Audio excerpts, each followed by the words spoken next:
ওজন কমাতে রাতের খাবারটি নিয়ে অনেকেই খুব কনফিউজ থাকেন যে ওজন কমাতে চাচ্ছেন, আবার কি ধরনের রাতের খাবার হবে সেই বিষয়টিও অনেকে বুঝতে পারেন না এবং দেখা যায় এর ফলবশত অনেকেই রাতের খাবারটিকে পুরোপুরি বাদ দেন।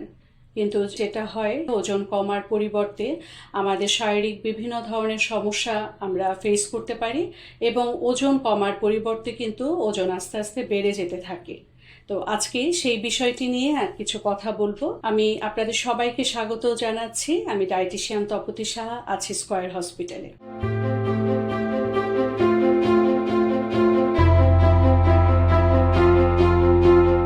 যেটি প্রথমেই বলবো যে রাতের খাবারে প্রথম যে বিষয়টি আমাদের লক্ষণীয় সেটি হচ্ছে ভালো পরিমাণে আপনারা সবজিকে রাতের খাবারে অন্তর্ভুক্ত করবেন। সবজি কিন্তু হচ্ছে লো ক্যালোরি দেয় এবং অনেকটা সময় কিন্তু আমাদের স্টমাককে ফিল করায়।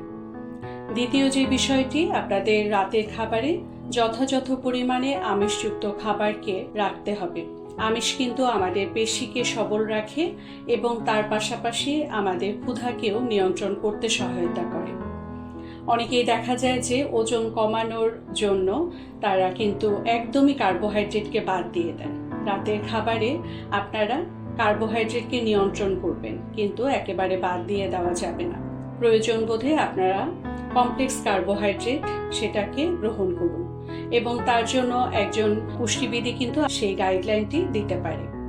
রাতের খাবারে কিছু কিছু খাবারকে আমাদেরকে কিন্তু এড়িয়ে চলতে হবে যদি আমরা ওজন নিয়ন্ত্রণের বিষয়টি নিয়ে চিন্তায় থাকি।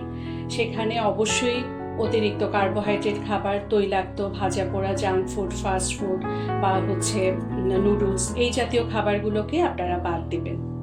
অবশ্যই খেয়াল করবেন যে রাতের খাবার আমাদের ঘুমাতে যাওয়ার 2 থেকে 3 ঘন্টা আগে যাতে আমরা কমপ্লিট করি।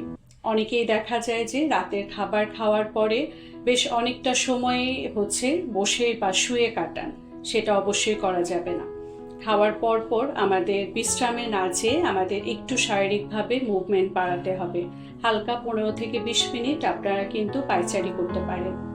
আরও যে বিষয়টি গুরুত্বপূর্ণ, আপনাদের একটি হেলদি প্লেট কিন্তু রাতের খাবারে অবশ্যই খেয়াল করতে হবে যে রাতের খাবারটি সবার জন্য কিন্তু সমান নয়। যাদের বিভিন্ন ধরনের অসুস্থতা আছে তার জন্য প্রয়োজন কিন্তু পুষ্টিবিদের পরামর্শে।